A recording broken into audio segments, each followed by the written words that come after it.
The beeping wakes me first. Rhythmic, insistent, the kind of sound that burrows into your skull and sets up permanent residence. I try to open my eyes, but my lids feel like they've been glued shut. When I finally pry them apart, fluorescent lights sear my retinas. Where am I? The answer comes in fragments. White ceiling tiles. That antiseptic smell that coats the back of your throat. The tight pull of something taped to my hand. IV line. Hospital. My throat burns. Raw. Wrong. I try to swallow, but it feels like I've swallowed broken glass. I reach up with a trembling hand and touch my neck, feeling the tenderness there. They had a tube down my throat. How long was I out? I fumble for my phone on the bedside table. My fingers feel thick, clumsy, refusing to grip the smooth metal. It takes 3 tries before I can lift it. The screen lights up. 3:47 a.m. Monday. I collapsed on Thursday. 4 days ago. 4 days I've been here, and the notification count on my phone sits at a grand total of 3. 3. My parents should have called 100 times by now.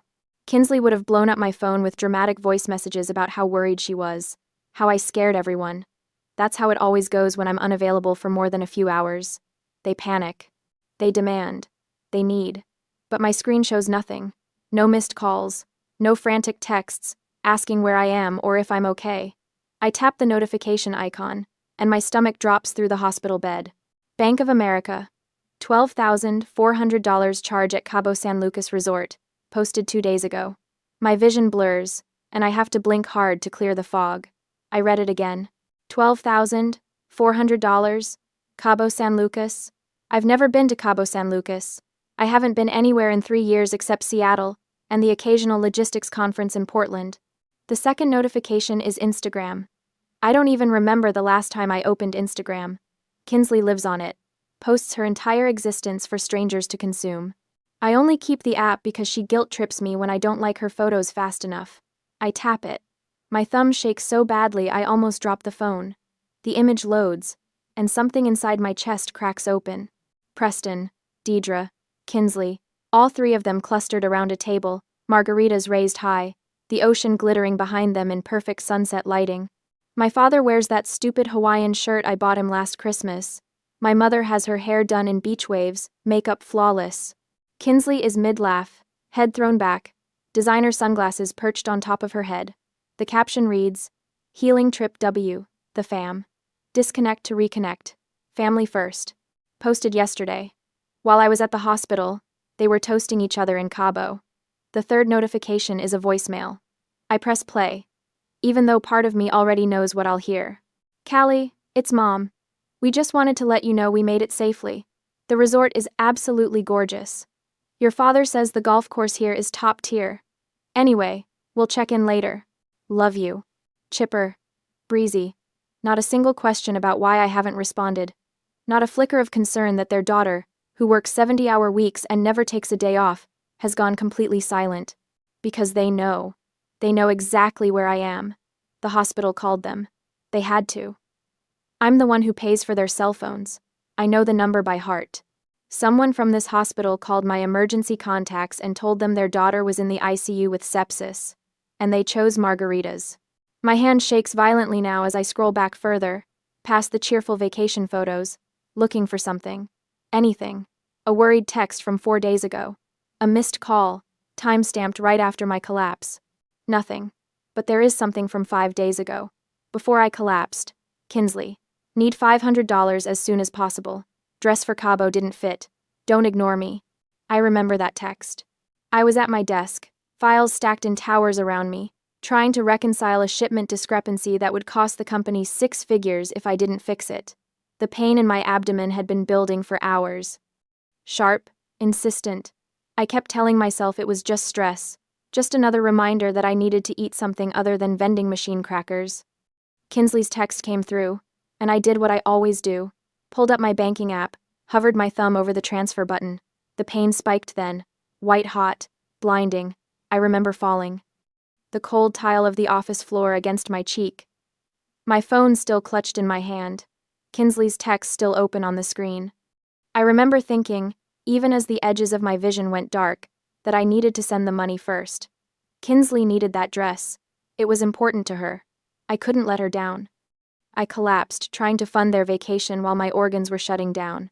The door to my room opens and I expect a nurse. Instead, I see Aunt Lenore. She's the only one who came.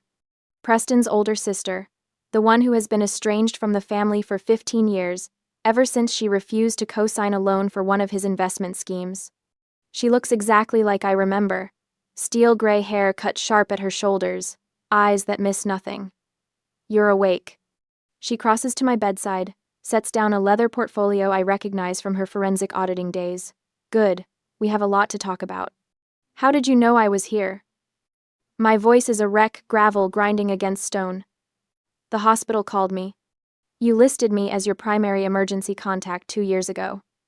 She pulls up a chair, sits down like she's settling in for a long conversation. "Smart move, sweetheart." I answered on the first ring. "And my parents?" Lenore's expression doesn't change, but something flickers in her eyes. Rage, maybe, or disgust. "They answered too." The words hit me like a physical blow. They answered? Preston told the hospital the vacation package was non-refundable. Said he had a networking golf tournament the next morning that he couldn't miss. "Your mother said you were probably being dramatic." Lenore leans forward. "They chose Cabo over you, Callie. Consciously, deliberately." I should cry. I should feel something break. But instead, I just feel cold. A nurse appears in the doorway. Young. Kind-faced. "Miss Howard, do you want us to try calling your parents again?" "We can." "No." The word rasps out harder than I intended. The nurse blinks. I look at the Instagram photo one more time. My father's satisfied smile. My mother's perfect hair. Kinsley's carefree laugh. Then I hand my phone to Lenore. My grip is weak, but my intent isn't. "Block them," I whisper. "Block all of them."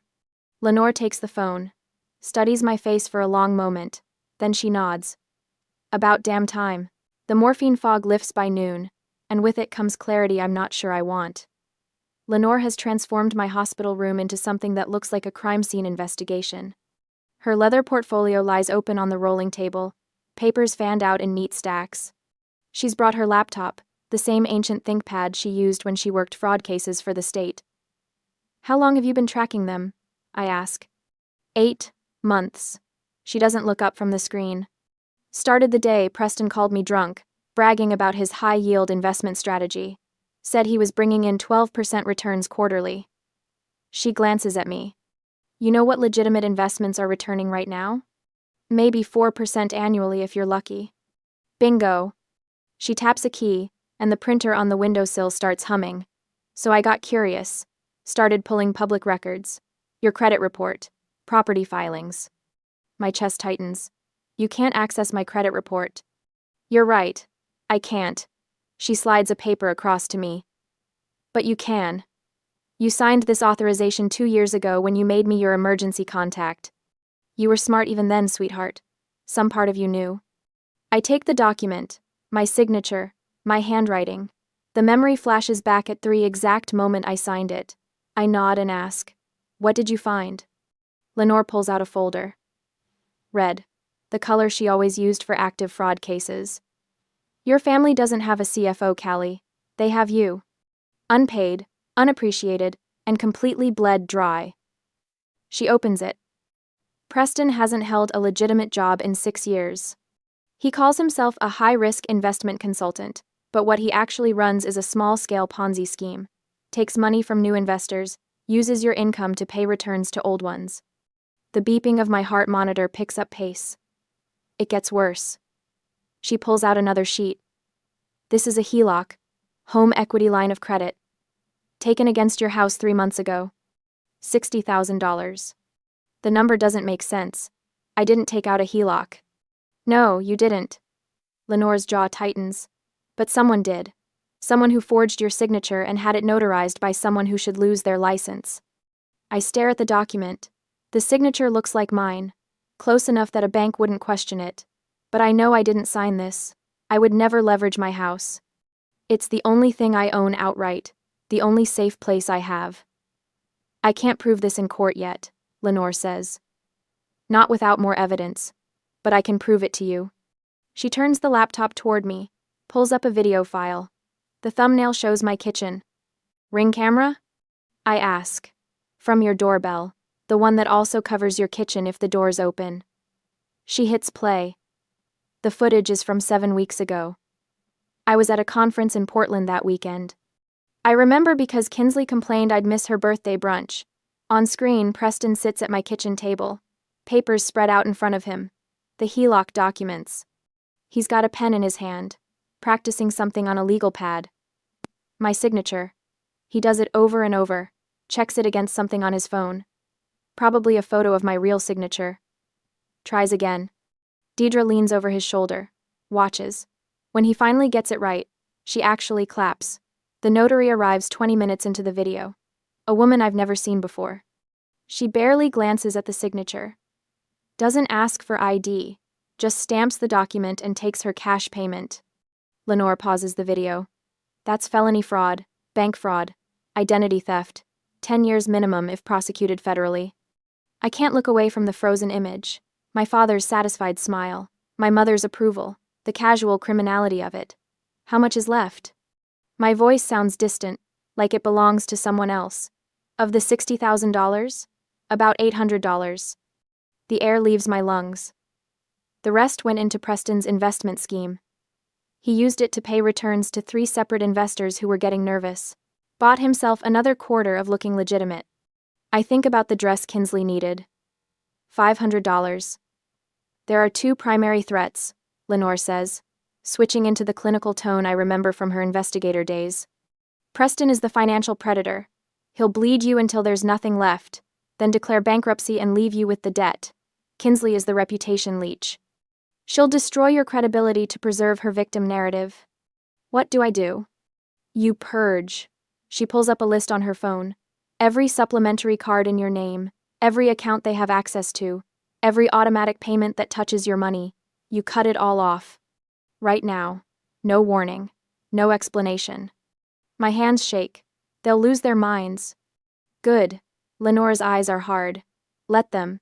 You're in a hospital bed because you worked yourself into sepsis trying to keep them comfortable. They're in Cabo drinking on your dime. You don't owe them a soft landing. She's right. I know she's right. But 32 years of conditioning doesn't evaporate because of one Instagram photo. Start with the cards, Lenore says. She hands me my phone, already open to my banking app.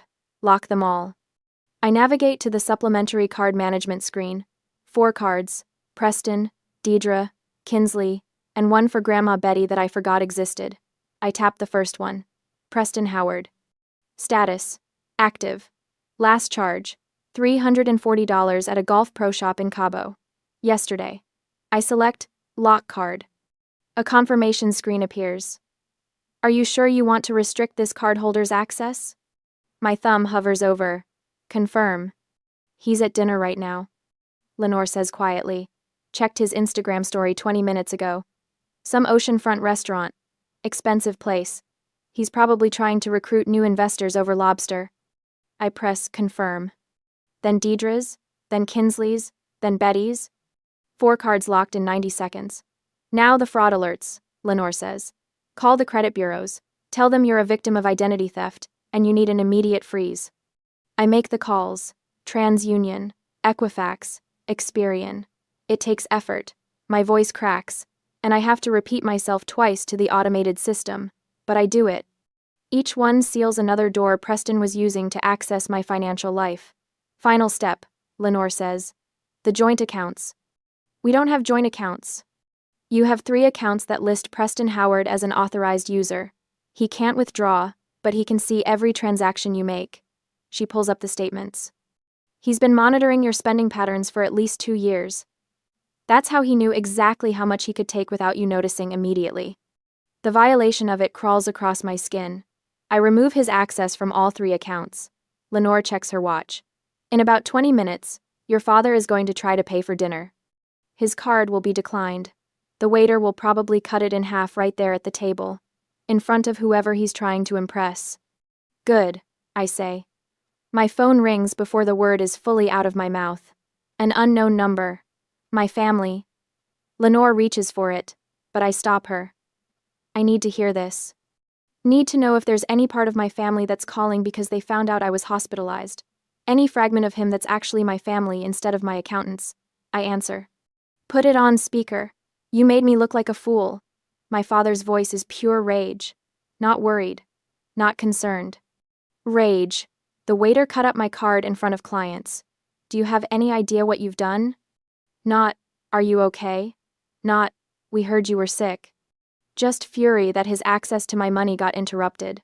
Fix this, he demands. Right now. I don't care what kind of tantrum you're throwing.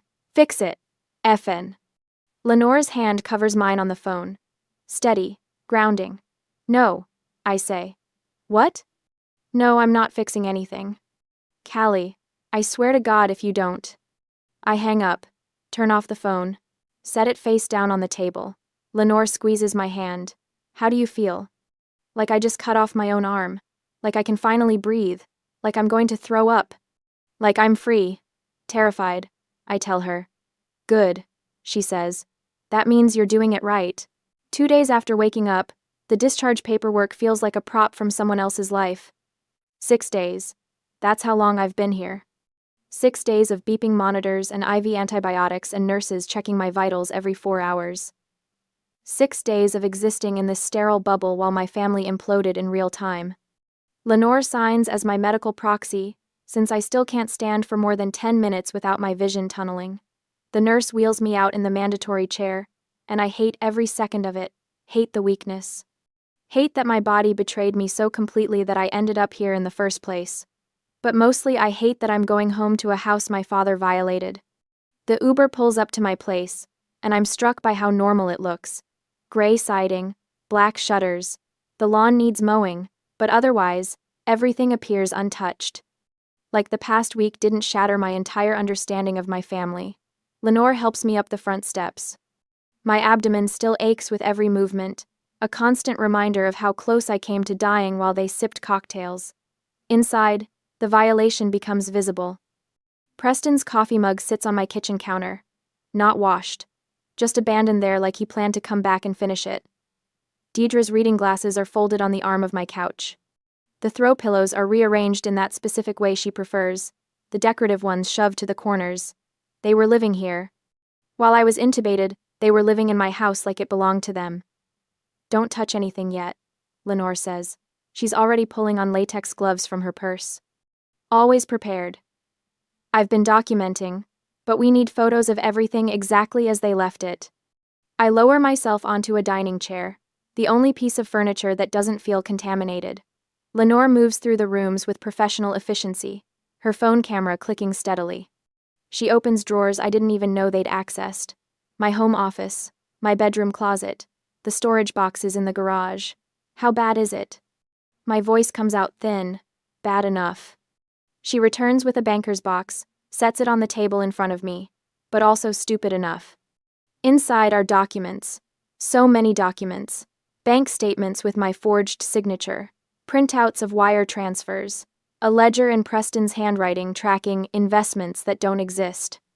And underneath it all, a business registration form for something called Apex Horizons LLC, Nevada filing. Preston listed as managing member. What is this? That, Lenore says, pulling up a chair, is where your HELOC money went. Not to bills, not to their mortgage, to a shell company Preston set up 18 months ago. My hands shake as I flip through the pages. $60,000, siphoned in increments small enough that I wouldn't notice on statements I barely checked. The money didn't disappear into generic family emergencies. It went into an account Preston controlled completely. He's been running this scheme for 8 years minimum. Lenore spreads out a timeline she's constructed, color-coded, cross-referenced. Small investors, mostly people from his golf club. He promises 12% returns, pays out the first few dividends to build trust, then uses new investor money to pay old investors. A Ponzi scheme. A Ponzi scheme. She taps the Nevada filing. This is the infrastructure. He thought Nevada's privacy laws would protect him. He thought you'd never look. I stare at the evidence. At the proof of my father's systematic fraud, laid out in neat columns. Part of me wants to feel shocked, but mostly I just feel cold. My phone buzzes. Grandma Betty. Again. She's called 4 times since yesterday. Left 3 voicemails that Lenore previewed for me, each one more aggressive than the last. The messages all follow the same script. I'm selfish. I'm cruel. I'm destroying the family over a misunderstanding. The felony fraud doesn't rate a mention. The phone buzzes again. I reach for it, but Lenore's hand covers mine. You don't have to answer. She'll just keep calling. Let her. But the buzzing continues. Insistent. Demanding. The same ringtone I assigned her years ago because she complained when I didn't answer fast enough. I pull my hand free and accept the call. Put it on speaker because I'm too tired to hold the phone. Finally. Grandma Betty's voice fills my kitchen, sharp and certain. Do you have any idea what you've put your parents through? They had to fly home in economy class, Callie. Economy. Your mother's back has been out for 3 days. I was intubated, Grandma. And that's very unfortunate, sweetheart, but you're fine now. Preston says you've frozen all the accounts over some billing confusion. You need to fix this immediately. Billing confusion? That's what he's calling it. He forged my signature on a $60,000 loan. Oh, don't be dramatic. You have so much, and they have so little. It is your duty to share. Family takes care of family. There it is. The foundational belief that's governed every interaction we've ever had. Family takes care of family, which in practice means Callie funds everyone else's choices without complaint. Preston says you're destroying the family over a misunderstanding. Betty's voice softens, turns coaxing. You've always been such a good girl, Callie. So responsible. Don't let pride ruin what we have. Lenore reaches for the phone, her expression fierce. Ready to fight this battle for me. I stop her. This is mine. I take the phone off speaker, lift it to my ear. My hands still shake, but my voice comes out steady. Grandma, love isn't a line of credit. I'm done paying for my own abuse. Then I hang up. Silence fills the kitchen. Lenore stares at me like she's seeing someone new. My phone immediately starts buzzing again, Betty's name flashing on the screen. I decline the call. Block the number. The sudden quiet feels massive. That was the matriarch, Lenore says slowly. You just hung up on the matriarch. I know. She'll escalate. I know. Lenore's expression shifts into something I've never seen directed at me before. Respect, maybe. Or recognition. She pushes the banker's box toward me.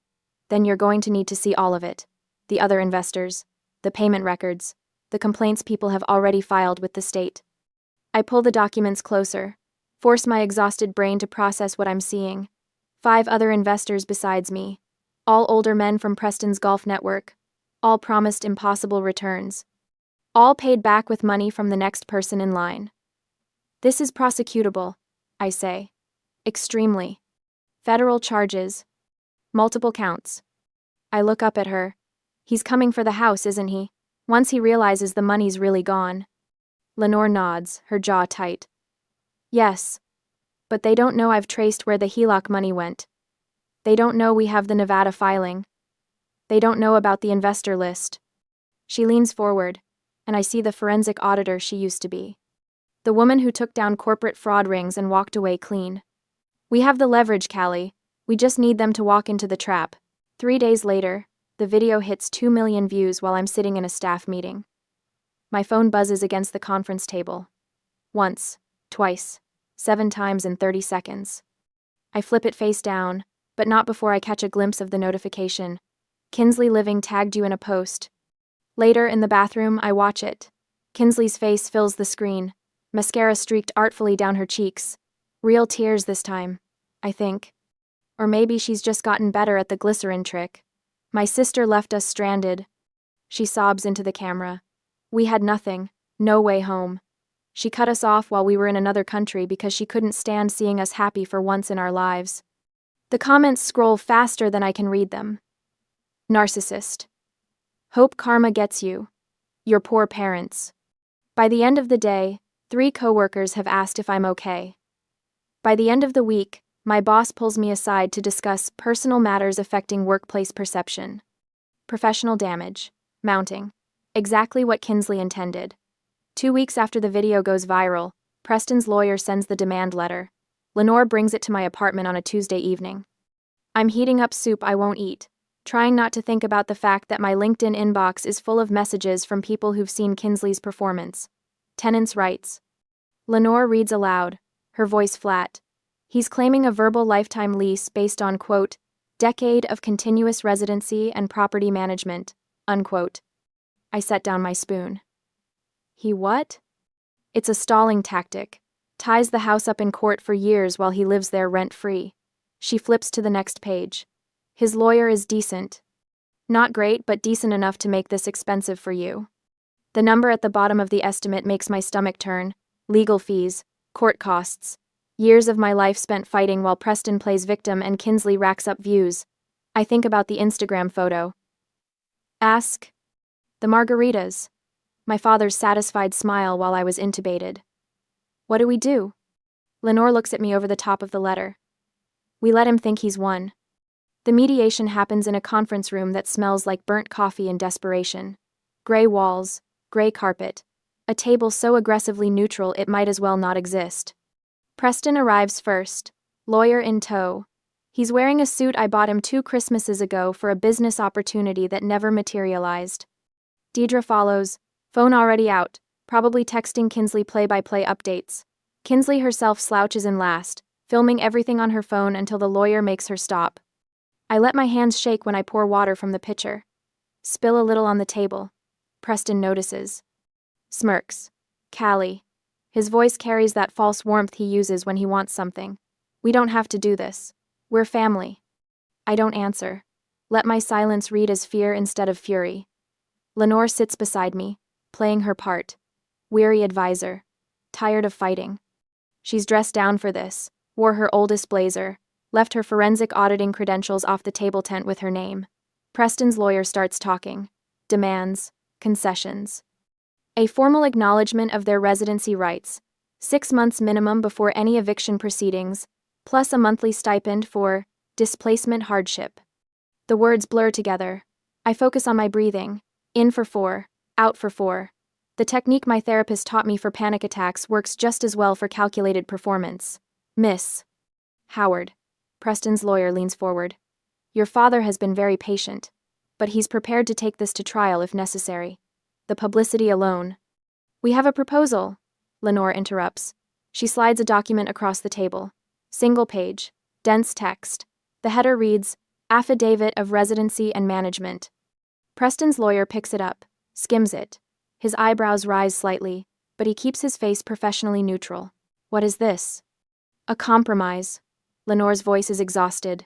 Defeated. Oscar-worthy. Callie will agree to a 6-month extension and a modest monthly stipend. In exchange, Preston signs this affidavit, confirming he resided at the property as his primary residence and exclusively managed household finances for the past 10 years. I watch Preston read over his lawyer's shoulder. See the exact moment he thinks he's won. His spine straightens. The smirk returns. This admits everything, Preston says slowly. That we lived there, managed everything, ran the household. Play. Yes, Lenore slides a pen across the table. It validates your claims, makes any future legal action much simpler. For you. I need to consult with my client, the lawyer says. He looks uneasy. They huddle, whisper. I see the lawyer tapping the paper urgently, shaking his head. He's spotted the risk. He knows exclusive management is a liability trap. But Preston isn't listening. He's looking at me. At the daughter, he thinks he's beaten. It's fine, Preston says, loud enough for us to hear. He waves his lawyer off with a dismissive flick of his hand. She just wants a piece of paper to save face. Let her have it. Preston, I strongly advise against, the lawyer starts. I said it's fine. Preston snatches the pen. His signature sprawls across the bottom line, bold and confident. The signature of a man who thinks he's just secured his retirement on his daughter's dime. Deidre signs as witness.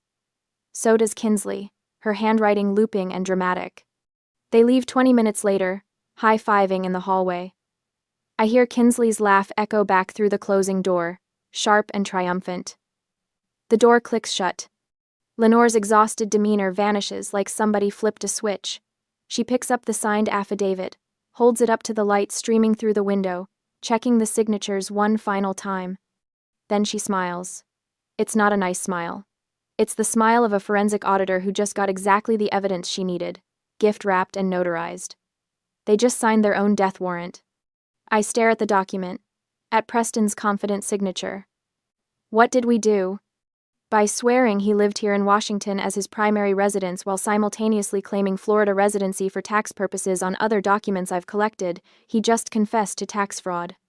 Lenore sets the affidavit down carefully, reverently. And by admitting he exclusively managed household finances, he just linked himself directly to every transaction from the Ponzi scheme accounts. The trap. Not in the language of the document, but in what signing it proves. The IRS loves this kind of thing, Lenore continues. Clear documentation. Signed confession. No wiggle room. She slides the affidavit into her leather portfolio. We just armed the weapon. Now we wait for the right moment to fire. Outside, I hear Kinsley's laugh again. Celebratory. Victorious. She has no idea what her father just signed. Neither does Preston. But they will. The party planning starts 3 days after the mediation. I know because Kinsley posts about it. Victory celebration at the family estate this weekend. Sometimes you have to fight for what's yours. Family wins. Justice served. The family estate? My house? The one they're still illegally occupying while I pay rent on a studio apartment near the hospital because I can't stomach sleeping under the same roof? Lenore shows me the post over coffee at her place. I should feel rage. Instead, I just feel tired. Let them celebrate, Lenore says. She's wearing reading glasses, scrolling through something on her laptop. Hubris makes excellent seasoning. For what? She turns the screen toward me. It's a Reddit thread. The title reads, "Help me find proof my coworker's sister is lying about her narcissist story." My chest tightens. Who posted this? Sarah Chen from your logistics department. Apparently she remembered you were out with sepsis the same week Kinsley claimed you abandoned the family. Lenore clicks through the comments. She's asking if anyone has time-stamped proof of where your family was during your ICU stay. I scan the responses. Someone linked Kinsley's Instagram. Another person pulled the metadata from her Cabo photos. A third commenter found the resort's tagged location history. This will destroy her, I say. Lenore removes her glasses. She destroyed herself. The internet is just holding up a mirror. By that evening, the truth is everywhere. Someone obtained visitor logs from the hospital through a HIPAA request, proving 0 family visits during my 6-day stay. The timestamps on Kinsley's vacation photos line up perfectly with my intubation. The comments on her TikTok shift like a tide going out. You lied about everything. Your sister almost died and you were doing shots? This is actually sick. Get help. Her follower count drops by half overnight. By morning, 3 brand deals have issued public statements terminating their partnerships. Her management company puts out a vague statement about pursuing other opportunities. I watch it happen from Lenore's couch, coffee going cold in my hands. I should feel vindicated. Instead, I just feel hollow. They're coming tomorrow, Lenore says. She's on her phone, typing rapidly. Preston just confirmed. 2 p.m. For what? Final settlement meeting. I told him you're ready to surrender the house entirely.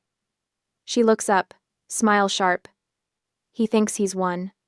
The next afternoon, I arrive at Lenore's office building downtown. It's all glass and steel, the kind of place that smells like expensive carpet and quiet money. Preston's leased Range Rover is already in the parking garage. I recognize it by the investor lifestyle bumper sticker he slapped on the pristine bumper tacky, just like him. My hands shake as we ride the elevator up. Lenore squeezes my shoulder once, brief and firm. Remember, she says, you're not the one who should be afraid. The conference room is smaller than I expected. Preston sits at the head of the table, legs spread wide, taking up space like it's his birthright. Deidre perches beside him, fresh manicure drumming against the wood. Kinsley slouches in the corner, phone face down for once. Her eyes are red. No lawyer this time. Interesting. Where's your counsel? Lenore asks, arching a brow. Preston waves a hand dismissively. At $400 an hour just to watch me accept your surrender? I don't think so. I can handle a simple property transfer. Lenore smiles. A shark sensing blood. Suit yourself. Callie. Preston's voice drips with false warmth. Good to see you being reasonable about all this. I don't respond. Lenore gestures for me to sit, then takes the chair at the opposite end of the table. Between us, she places 2 items. The signed affidavit from last week and a thick manila envelope. Pre-stamped. Pre-addressed. Internal Revenue Service, Criminal Investigation Division. Preston's eyes flick to it. Something crosses his face. Not quite fear yet, just calculation. What's that? Deidre asks. Lenore folds her hands. Insurance. She opens a leather folder. Inside are two subfolders, labeled A and B. She slides folder A across the table. This contains Ring camera footage from Callie's kitchen showing you, Preston, practicing her signature. 47 attempts before you got it right. She taps the folder. It shows the notary arriving, shows you forging the HELOC documents. That's bank fraud, identity theft, 10 to 15 years in federal prison. Preston's face drains. That's not what that is. I was just... The notary already cooperated with authorities. He's willing to testify in exchange for a reduced sentence on his other cases. Lenore doesn't raise her voice. Doesn't need to. Folder A goes to the FBI if you walk out that door without signing the voluntary surrender. Deidre makes a small sound, almost a whimper. Lenore slides folder B forward. This one's even better. Remember that affidavit you signed last week? The one where you swore under oath that you lived in Washington as your primary residence, while exclusively managing all household finances? Preston's hands curl into fists. That's interesting, because your Florida driver's license says you're a resident of Orlando. So does your tax return from last year. And the year before. And every year since 2016. She opens the folder, revealing page after page of documentation. You claimed Florida residency to avoid Washington's capital gains tax. But you just signed a legal document admitting you lived here. That's called tax fraud, Preston. I'll recant. His voice comes out strangled. I'll say I was confused. Then I mail both folders to federal investigators and you get charged with perjury on top of everything else. Lenore leans back. But wait, there's more. She pulls out another set of papers. Financial ledgers, bank statements, names I don't recognize. By admitting you managed Callie's household finances, you legally tied yourself to every account that received funds from her income, including the Nevada Shell Company, including the investment scheme accounts. She spreads them across the table like a poker hand. We have 12 investors ready to file complaints. We have wire transfer records. We have your signature on documents promising returns you knew you couldn't deliver. Those were legitimate investments, Preston says, but his voice cracks. Then you won't mind explaining them to a grand jury. Silence fills the room like water rising. Deidre is crying quietly. Kinsley stares at the table, motionless. Preston looks at me finally. Really looks at me. Callie, sweetheart, this is your aunt twisting everything. You know me. You know I'd never deliberately hurt you. We're family. His voice shifts, takes on that wheedling tone I've heard 1,000 times. We made mistakes. People make mistakes. But we raised you. We loved you. Doesn't that count for something? Once, that tone would have shattered me, would have pulled me right back into the cycle. Now I just wait for Lenore to finish. She taps the pre-stamped envelope. Here's how this works. You sign the voluntary property surrender right now.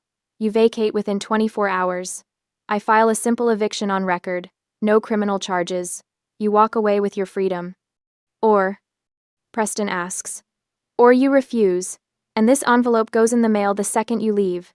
FBI, IRS, every investor complaint filed simultaneously. You'll be in federal custody within a week. The fluorescent lights hum. Someone's phone buzzes. Kinsley, probably. Another brand deal falling through. Preston's hand trembles as he reaches for the pen. Just a small loan, he says, voice breaking. To help us move. Start over. $5,000. You have so much, Callie. Just $5,000. Every cell in my body recognizes this moment. The final test. The last chance for old patterns to reassert control. Old Callie would have checked her bank balance before he finished the sentence. I stand. Look him directly in the eye. No. One word. Clean. Final. His face crumples. Not with sadness. With rage. With disbelief that his asset is refusing to perform. He signs. 18 hours later, I stand in my house while Lenore changes the locks. The place is empty except for the furniture I bought. They took their clothes, Preston's files, Kinsley's ring light setup. Nothing else. The silence is extraordinary. My phone buzzes. Grandma Betty's name lights up the screen. I let it go to voicemail. already knowing what it'll say. Family betrayer. Ungrateful. Cold-hearted. I delete it without listening. Through the window, I watch the sunset, paint my neighborhood in shades of copper and gold. My abdomen still aches sometimes, phantom pain from the sepsis, but my chest feels light, free. The house sells 3 months after the eviction. I watch the closing documents slide across the table at the title company, my signature steady where Preston's once trembled. After paying off the fraudulent HELOC, there's no profit, just zero. A clean slate where contamination used to be. I take the last check and walk out into rain.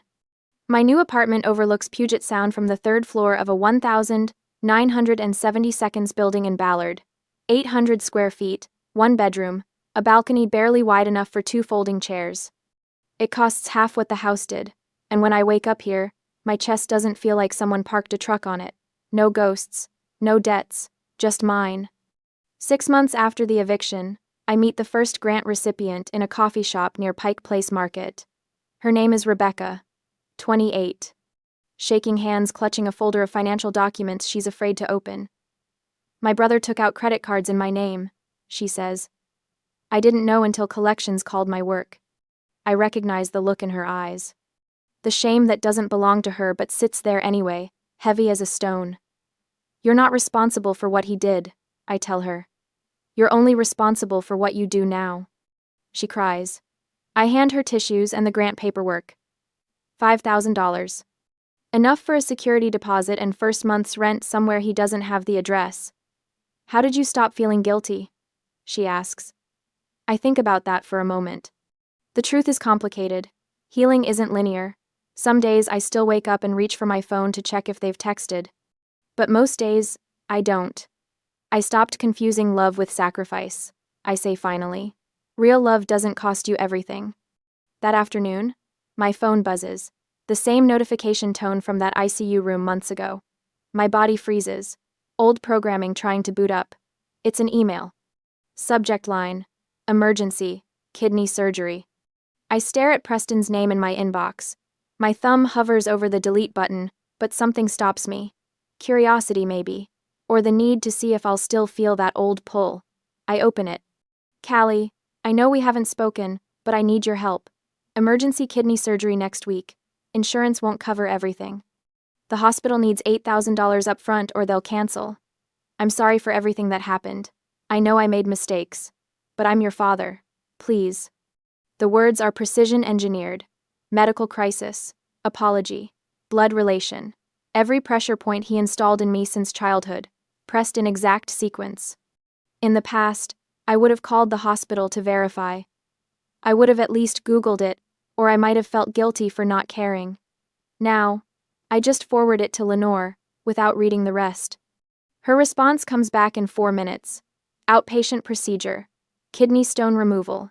Insurance covers 100%. He posted about his minor procedure on Facebook yesterday with laughing emojis. I delete the email. No hesitation, no second thoughts, no knot in my stomach. I walk to my balcony with a cup of tea. The sound stretches out gray and restless under low clouds. A ferry cuts through the water, lights bright against the coming dusk. Seagulls wheel overhead, their cries sharp and clean. I breathe in salt air, exhale slowly. This is peace. Not the absence of noise, but the presence of boundaries. A fortress I built brick by brick, learning that walls aren't always meant to keep people out. Sometimes they're just meant to keep you safe inside. My journal sits on the small table. I open it to a blank page and write. Silence isn't an absence of noise. It's a fortress I built to protect my peace. Then, below it. They taught me love was sacrifice. I learned love is also boundaries. The sun breaks through the clouds for just a moment, turning the water gold. I close the journal and let myself smile. Not because everything is perfect, but because everything is finally mine. My parents called me a thief to every corporate employer in Chicago. For 2 years, my resume was toxic and no one would hire me. Last week, I sat in what I thought was just another dead-end interview, ready for another rejection. Then the CEO pulled out a sealed letter my grandmother wrote 10 years ago, and the entire room went completely silent. My name is Rachel. I am 33 years old, and until that moment, I thought my life was completely over. If you have ever been pushed to the absolute edge by the people who were supposed to protect you, let me know where you are watching from in the comments below. Hit that like button and subscribe to hear how I turned a 10-year-old letter into the ultimate corporate takedown.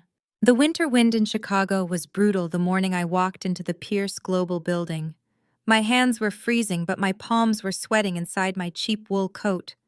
Pierce Global was a titan in the logistics industry. Their headquarters was a towering fortress of glass and steel that dominated the downtown skyline. I stood in the massive marble lobby feeling entirely out of place. 2 years ago, I would have walked into this building with total confidence.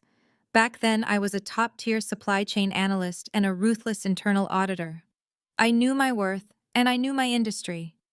But 2 years of relentless rejection can break even the strongest person. I had been ghosted by dozens of recruiters. I had received countless automated rejection emails. I was down to the last few $1,000s in my savings account fighting off eviction notices and eating cheap canned food just to survive. I had applied for a mid-level analyst position at Pierce Global, expecting to be interviewed by some junior HR representative. Instead, the receptionist directed me to the top floor, the executive suite. I had no idea why Jonathan Pierce, the billionaire CEO of the entire corporation, was taking the time to interview a desperate candidate for a mid-level job. When the elevator doors opened on the top floor, a silent assistant led me down a long hallway lined with expensive modern art. She opened the heavy oak doors to the boardroom and gestured for me to step inside. The room was intimidating. Floor-to-ceiling windows offered a dizzying view of Lake Michigan. Sitting at the far end of a massive glass conference table was Jonathan Pierce. He was 55 years old with sharp features, silver hair, and eyes that looked like they could cut through solid steel. He did not smile when I walked in. He did not offer small talk or ask about my journey to the office. "Sit down, Rachel," he said, pointing to the leather chair across from him. His voice was deep and commanding. I took my seat, keeping my posture perfectly straight. I had rehearsed my answers to all the standard interview questions. I was ready to talk about supply chain optimization, vendor management, and financial forecasting. I was ready to prove that I was still the brilliant analyst I used to be. But Jonathan did not open my resume. He did not ask about my skills or my education. Instead, he reached into a sleek leather folder and pulled out a single printed email. He slid it across the smooth glass table until it stopped right in front of me. "Read it," he commanded. I looked down at the paper. My heart stopped beating, and the blood drained completely from my face. The email was sent from the official corporate address of Apex Distribution, the medical supply company founded by my late grandmother Beatrice and currently run by my parents William and Catherine. I recognized the signature block at the bottom immediately. It was my mother. I read the words printed on the page and felt a familiar, suffocating wave of panic and humiliation wash over me. "To whom it may concern," the email began. "We understand Rachel has applied for a position at your firm. It is our unfortunate duty as industry peers to inform you that our daughter Rachel was terminated from Apex Distribution for embezzling $250,000. We chose not to press criminal charges out of familial obligation, but she is a thief. Do not hire her." The silence in the boardroom was absolute. I stared at the piece of paper, feeling the air leave my lungs. This was the ghost that had been haunting me for 2 years. This was the reason my career had vanished overnight. My own parents had not just fired me, they had actively hunted down every application I submitted and poisoned the well. They had blacklisted me across the entire city of Chicago. I expected Jonathan to stand up and ask security to escort me out of the building. That is what happened at the last firm I interviewed with. But Jonathan just sat there, resting his chin on his steepled fingers, watching me with an unreadable expression. Why would a top-tier auditor let her own parents ruin her career without putting up a fight? He asked, his voice dangerously quiet. Why did you just roll over and let them brand you as a criminal? I closed my eyes for a fraction of a second, forcing myself to breathe. I refused to cry. I had shed all my tears 2 years ago when I realized my family viewed me as nothing more than an obstacle to their greed. I opened my eyes and looked Jonathan Pierce dead in the face. My jaw tightened, and the fear I had been carrying into this room suddenly evaporated, leaving behind nothing but cold, hard rage. "Because they owned the servers, Mr. Pierce," I said, my voice surprisingly steady. "I was the lead internal auditor for Apex Distribution. 2 years ago, I was running a routine quarterly reconciliation when I found massive discrepancies in the vendor payout logs. I dug deeper and ran a full forensic audit on my own time. What I found was a sophisticated network of shell companies and phantom vendors. Apex was bleeding cash, but it was not due to market conditions." Jonathan raised a single eyebrow, waiting for me to continue. "My parents were cooking the books," I explained, leaning forward. "William and Catherine were siphoning hundreds of thousands of dollars out of the company operating budget. They were using it to fund an incredibly lavish lifestyle for my younger sister, Madison.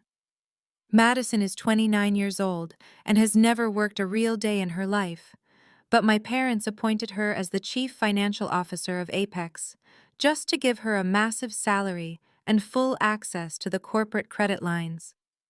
They were draining the employee pension funds to pay for Madison, to buy luxury cars and take month-long vacations to Europe." I took a deep breath, remembering the night everything imploded. When I confronted my parents with the spreadsheets, they did not apologize. They did not show an ounce of remorse. My mother looked at me with absolute disgust. She told me I was an ungrateful child who did not understand how real business worked. My father threatened me. When I told them I was legally obligated to report the discrepancies to the IRS, they panicked. They locked me out of the building that same night. I continued, my hands gripping the edge of the glass table. They revoked all my administrative credentials and wiped my hard drive.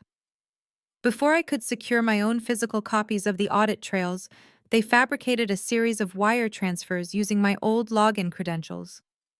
They moved $250,000 into a dummy account and framed me for the theft.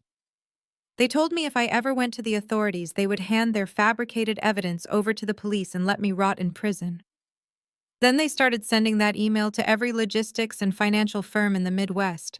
They made sure I could never work in this industry again to guarantee I would never have the resources to fight them. Jonathan Pierce did not break eye contact. He did not show shock or sympathy. He simply absorbed the information, analyzing it with the cold calculation of a man who had built an empire from scratch. "And you survived for 2 years on your own," he stated rather than asked. "I survived," I replied, lifting my chin. "But I am done surviving, Mr. Pierce. If you brought me up here just to humiliate me with that email, then you have wasted both of our time. I am a brilliant analyst. I can optimize a supply chain better than anyone in your current department. But if you believe that piece of paper over the truth, then I have nothing left to say to you." I grabbed my purse and stood up from the leather chair. I accepted the defeat. I was used to it by now. I turned toward the heavy oak doors, fully prepared to walk back out into the freezing Chicago wind and figure out how I was going to pay my rent next week. "Sit down," Rachel, Jonathan commanded. I froze halfway to the door. I looked back at him. He was standing up from his chair, walking toward a large mahogany cabinet built into the wall behind his desk. "I said sit down!" He repeated, his tone leaving no room for argument. I slowly walked back to the chair and sat down, my heart pounding against my ribs. Jonathan opened the cabinet to reveal a modern digital safe hidden behind the wood paneling. He typed in a long sequence of numbers and opened the heavy steel door. "I did not call you up to the executive suite to humiliate you, Rachel," he said, reaching into the safe. "I called you up here because I made a promise to a very formidable woman a long time ago." He walked back to the conference table and placed an object right next to the email my parents had written. It was an old, thick envelope. The paper was slightly yellowed with age. It was sealed shut with a heavy stamp of red wax. I leaned forward, staring at the wax seal. My breath caught in my throat. I recognized the emblem pressed into the red wax. It was the original vintage logo of Apex Distribution, the logo my grandmother Beatrice had designed herself when she started the company with a single delivery truck 40 years ago. "Your grandmother Beatrice was a force of nature," Jonathan said, looking down at the sealed envelope. "She was a titan in the Chicago business world. She was also one of my earliest mentors when I was just starting Pierce Global.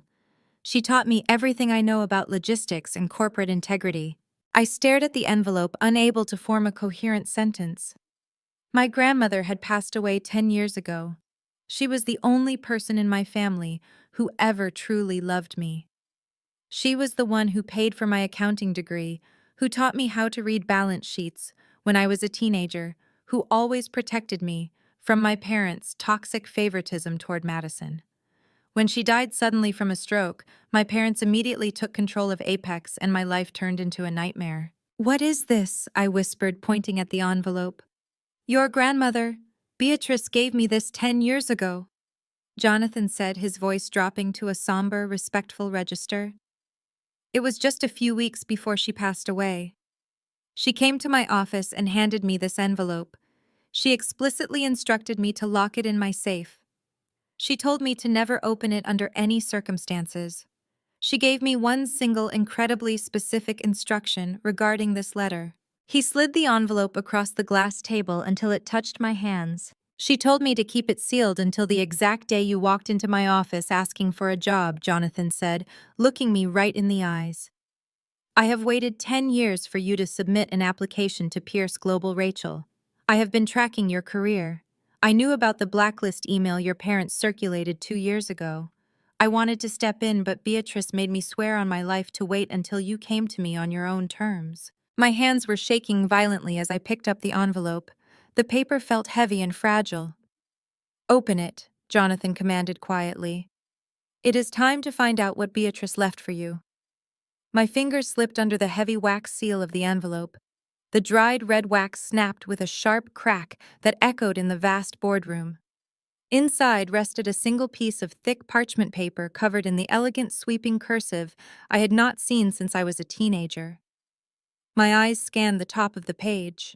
"My dearest Rachel," my grandmother had written. "If Jonathan has handed this to you, then you have survived the worst of them. I am writing this letter because I know my son William and his wife Catherine better than they know themselves. I know they are greedy. I know they are incompetent. And most of all, I know they will try to destroy you because you possess the one thing they completely lack: integrity." I took a shaky breath, keeping my eyes glued to the paper. Beatrice's handwriting was steady and purposeful.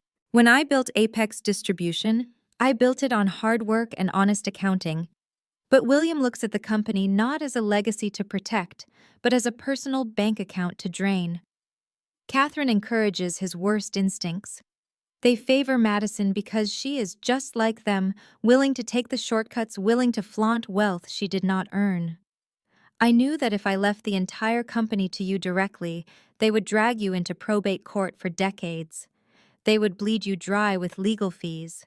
They would use every dirty trick to strip you of your rightful inheritance.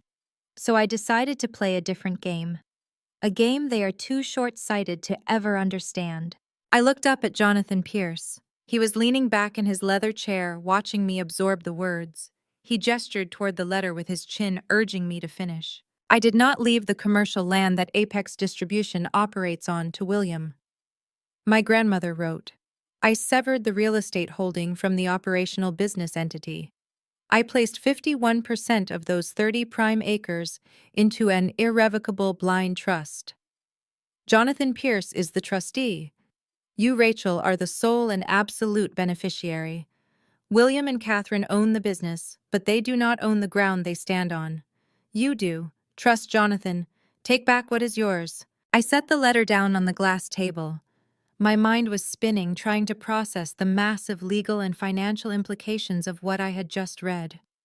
A blind trust is a financial arrangement where the beneficiary has no knowledge of the specific assets, and the public has no way to trace the ownership back to the beneficiary. It is a bulletproof fortress of financial privacy. "For 10 years, Jonathan said, his deep voice breaking the silence, your parents have been writing rent checks to the property management division of Pierce Global. They believe this corporation owns the commercial industrial park where Apex Distribution is headquartered. They have no idea that every single dollar of their lease agreement has been quietly filtering through our accounts and compounding in a private trust bearing your name. You are their landlord, Rachel." I stared at him. The sheer irony of the situation hit me with the force of a freight train. My parents had spent the last 2 years dragging my name through the mud. They had called me a thief. They had blackmailed and blacklisted me across the entire city of Chicago, forcing me to eat canned soup and dodge eviction notices. All while they were physically sitting inside a building that I technically owned. They were paying me rent while trying to starve me to death. Your grandmother was a brilliant strategist, Jonathan continued, leaning forward and resting his arms on the table. She knew William would eventually run the operational side of Apex into the ground. She knew he lacked the discipline to sustain a supply chain business in the modern market. She wanted to ensure that when the operational business inevitably failed, the underlying real assets, the real estate, the zoning rights, the physical infrastructure would remain completely untouched and safely in your possession. How much is in the trust account? I asked, my voice dropping to a low whisper. Jonathan opened a separate black folder on his desk. He slid a single sheet of paper toward me. It was a certified bank statement from Pierce Global Wealth Management. I looked at the bottom line. The balance was staggering. 10 years of commercial rent payments compounded with aggressive index fund investments had generated a massive fortune. I went from having $14 in my checking account to looking at an 8-figure liquid asset portfolio. But the cash is just the beginning, Jonathan said, his expression turning deadly serious. This brings us to the current situation. Your parents are completely out of money, Rachel. The lavish lifestyle they have been funding for Madison has finally caught up with them. The shell companies you discovered during your internal audit 2 years ago were just a temporary band-aid. Apex Distribution is currently experiencing a catastrophic liquidity crisis. He pulled out another stack of documents. These were stamped with bright red ink. These are delinquency notices, Jonathan explained. Apex has missed their last 3 rent payments. They are 90 days past due on their commercial lease. By all legal definitions, they are in default. I picked up the notices. My professional instincts immediately kicked in. If they are in default on a commercial lease of this size, they must be missing vendor payouts too. The supply chain must be collapsing. It is, Jonathan confirmed. But William thinks he has found a way out. He has been calling my office non-stop for the past month. He is desperate. He wants to aggressively buy the land out from under Pierce Global. I frowned, analyzing the strategy. That makes no sense. If they do not have the cash to pay their monthly rent, how could they possibly afford to purchase 30 acres of prime Chicago industrial real estate? Because they found a buyer, Jonathan said, a cold smile touching the corners of his mouth. The entire industrial corridor surrounding Apex is being gentrified. A massive commercial developer is trying to buy up the block to build a high-end tech campus. William negotiated a backdoor deal with the developers. He wants to purchase the land from Pierce Global for $5 million using a high-interest bridge loan. The very next day, he plans to flip that exact same land to the commercial developers for $15 million. He wants to pocket a $10 million profit, I said, realizing the sheer audacity of my father's plan. He wants to use that $10 million to plug the massive hole he and Catherine created in the company accounts. He wants to use it to cover up his tax fraud before the IRS notices the missing pension funds. Exactly, Jonathan said. William thinks I am just a busy CEO who views that land as a minor line item on a massive corporate balance sheet. He thinks he can bully or smooth-talk my real estate division into a quick, quiet sale. He thinks Pierce Global will just sign over the deed to get rid of a delinquent tenant. Jonathan reached into his jacket pocket and pulled out a heavy gold-plated fountain pen. He set it on top of the delinquency notices. Then he slid the master deed of the property across the table. I am the trustee, Jonathan said, his gaze locking onto mine. But you are the sole beneficiary, and you are now 33 years old. According to the bylaws of the trust, you are of age to assume direct, unshielded control of the assets. If you pick up that pen and sign these papers, we take off the blindfold. You become the direct, public, legal owner of the Apex Distribution headquarters. I stared at the gold pen. The metal gleamed under the harsh boardroom lights. You can evict them tomorrow morning, Jonathan said, his voice steady and resolute. You can order the sheriffs to lock the doors. You can freeze their entire operation. You can deny the sale to the developers and let William and Catherine drown in the debt they created. You can end them right now with a single signature, Rachel. I reached out and let my fingertips brush against the cool metal of the pen. For 2 years, I had dreamed of revenge. I had imagined 100 different ways to make my parents pay for what they did to me. I had suffered through freezing nights in a rundown apartment, crying myself to sleep because my own blood had branded me a criminal. The power to destroy them was quite literally at my fingertips. I could ruin William and Catherine with a stroke of ink. Suddenly, my phone buzzed in my coat pocket. The harsh vibration broke the heavy silence of the boardroom. I pulled the phone out. The screen lit up with a new text message. It was from Madison. My spoiled, entitled sister rarely contacted me unless she wanted to rub her wealth in my face or demand a favor. I opened the message. "Thanksgiving dinner is at the main house this Thursday," Madison had written. "Mom said you can come, but only if you use the back entrance. We need someone to help the catering staff wash the dishes after the actual family finishes eating. Do not wear those cheap clothes you had on last time. Brad's family will be there and we cannot have you looking like a homeless person." I stared at the glowing screen. Madison was engaged to Brad, a wealthy but superficial man from a prominent family. She was hosting Thanksgiving to show off her fake success. She wanted me there to serve as the punchline to her jokes. She wanted to humiliate the unemployed sister in front of her high society guests. I slowly placed the phone face up on the glass table. I looked at the text message. Then I looked at the gold pen. Finally, I looked up at Jonathan Pierce. I pushed the pen back across the table. "Are you declining the trust?" Jonathan asked, his brow furrowing in slight confusion. "No," I said, my voice dropping to a dangerous, icy calm. "I am accepting every single asset my grandmother left me. But I am not signing those papers today." Jonathan leaned back, crossing his arms. "Explain." "Ending them with a piece of paper from a boardroom is too easy," I said, standing up from the chair. My posture was rigid. The defeated, desperate woman who had walked into this office an hour ago was dead. In her place was the rightful owner of a multi-million-dollar estate. If I evict them tomorrow, they will just spin a new lie. They will tell their country club friends that a greedy corporation forced them out. They will play the victims. They will hide behind their fake wealth and pretend it was a business tragedy. I picked up my coat and slipped it on. "I am going to that Thanksgiving dinner, Mr. Pierce," I said, looking down at the legal documents. "My parents and my sister love to put on a show. They love an audience. So I am going to give them exactly what they want. I am going to let them sit at the head of the table. I am going to let them boast about their success. I am going to let them think they have won." A slow, calculating smile spread across Jonathan's face. He understood perfectly. "I want to look them in the eyes when the ground collapses beneath their feet," I said, buttoning my coat. "I want to watch them dig their own graves in front of everyone they are trying to impress.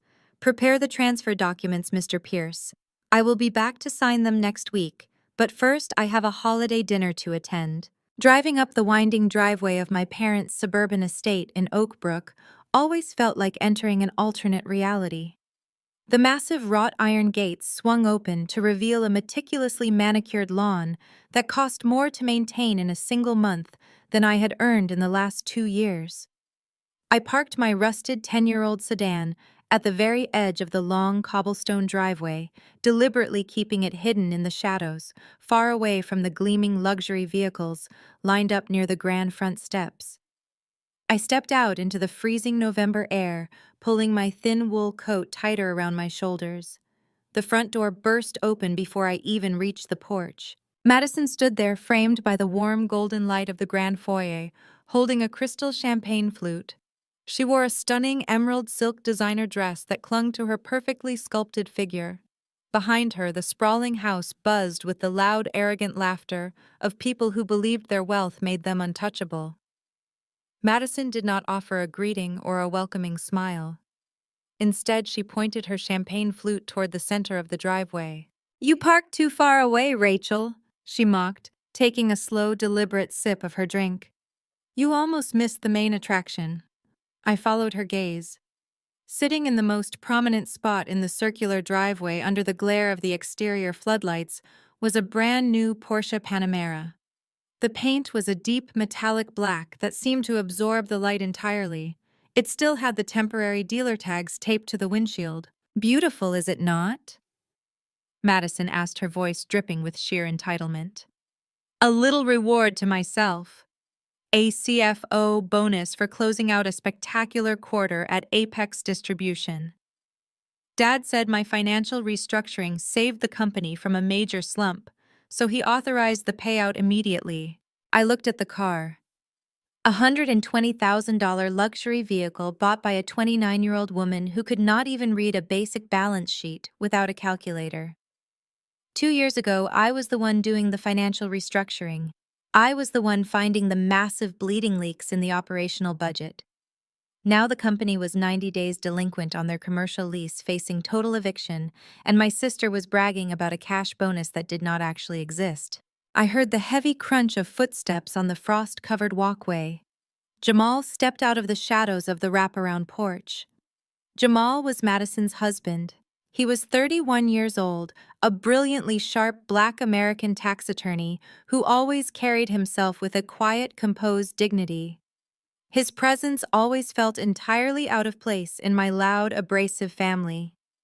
He wore a tailored charcoal suit and held a simple glass of sparkling water. Jamal never drank alcohol at these family functions. I always suspected he needed a perfectly clear head to navigate the endless minefield of microaggressions my parents constantly threw his way. "Good evening, Rachel," Jamal said, his deep, resonant voice cutting through Madison's shrill boasting. "I am glad you could make it." He extended a hand and I shook it. His grip was firm and grounding. He looked at my thin, worn coat and then at the freezing winter wind whipping around us. "Let us get you inside," he said, gesturing toward the open door. "It is freezing out here." Madison rolled her eyes dramatically. "Do not coddle her, Jamal. She is used to the cold. I mean, look at that coat. Did you buy that at a charity thrift store, Rachel? I thought I told you Brad's parents were coming tonight. We cannot have you looking like a charity case in front of his family." I did not respond to the bait. I simply walked past her and stepped into the grand foyer of the house. The overwhelming heat of the mansion hit me instantly. The rich smell of roasted turkey and expensive imported spices filled the air. My mother, Catherine, was standing in the center of the massive chef's kitchen, directing a team of hired caterers with the ruthless efficiency of a dictator. She wore a stunning velvet gown and a diamond necklace that caught the light with every sharp movement of her head. She turned and saw me standing in the hallway.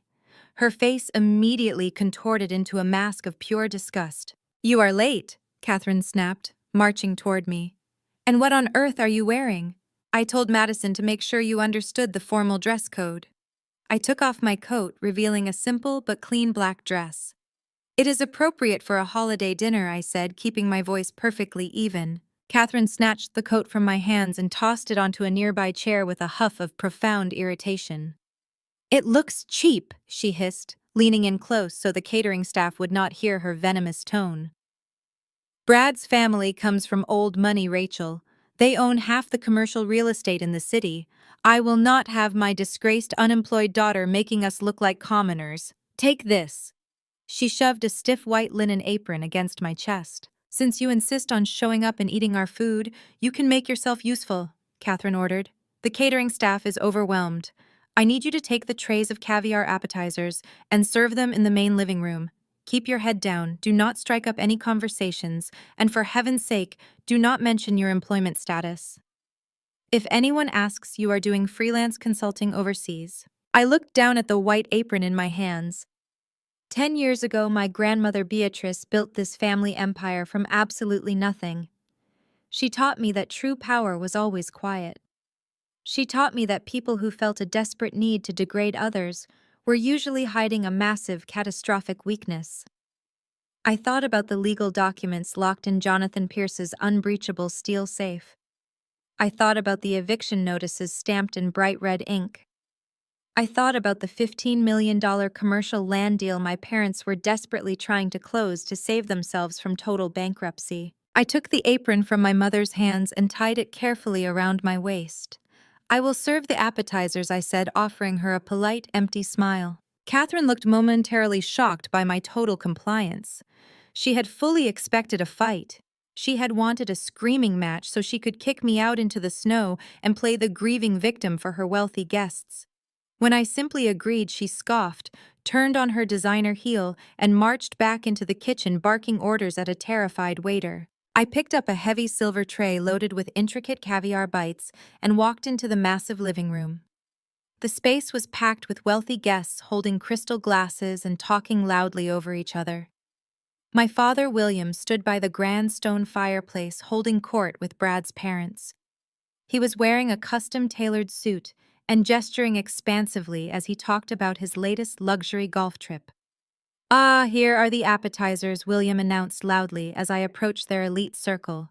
He did not look at me. He did not introduce me to his guests. He treated me exactly like a hired servant. I held the tray steady as Brad's mother, a woman draped in expensive silk, picked up a small pastry. She glanced at me without making eye contact.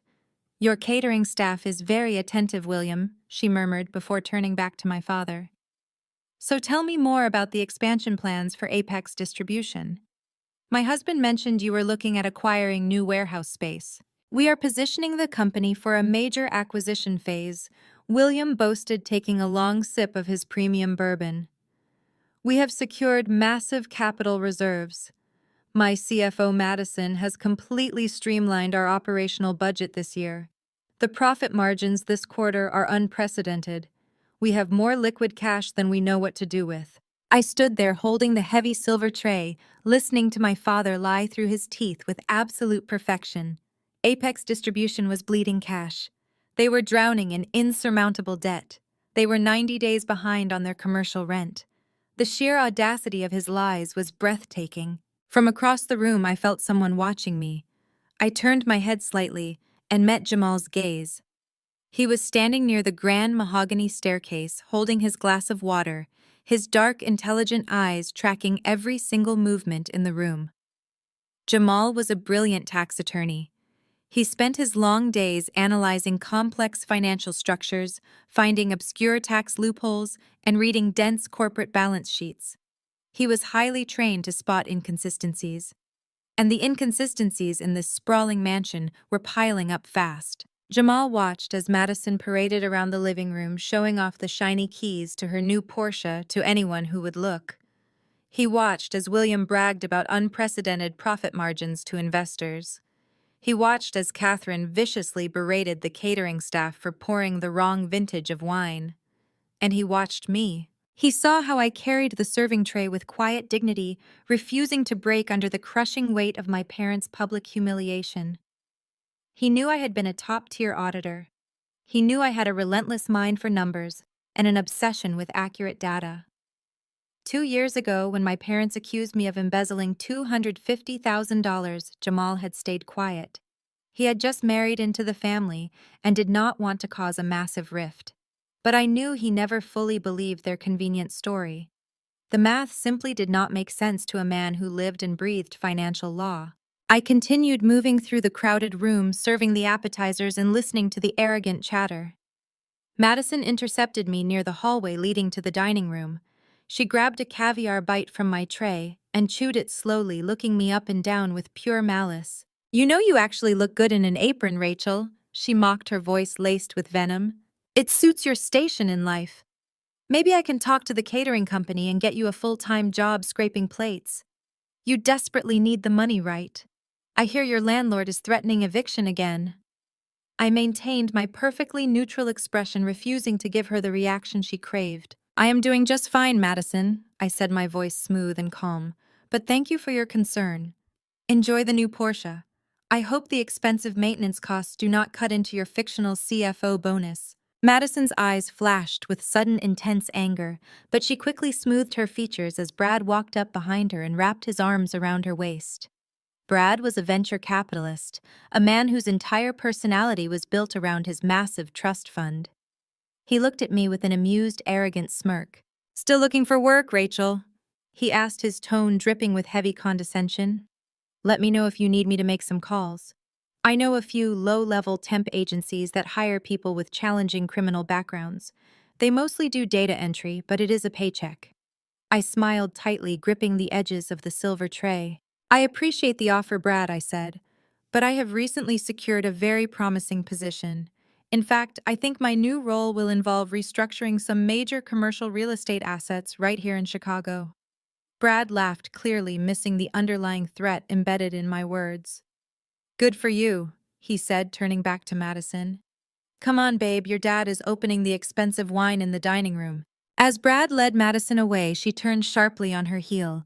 The sudden movement caused her designer handbag to swing outward, brushing against the edge of a heavy marble console table. The gold clasp caught on the sharp stone corner, snapping open violently. A handful of items spilled out of the bag and clattered onto the polished hardwood floor. Lipstick, a compact mirror, a silver card holder, and several crumpled pieces of paper scattered across the ground. Madison cursed loudly under her breath and knelt down to gather her things. Jamal, who had been walking toward the dining room, immediately stepped forward to help his wife.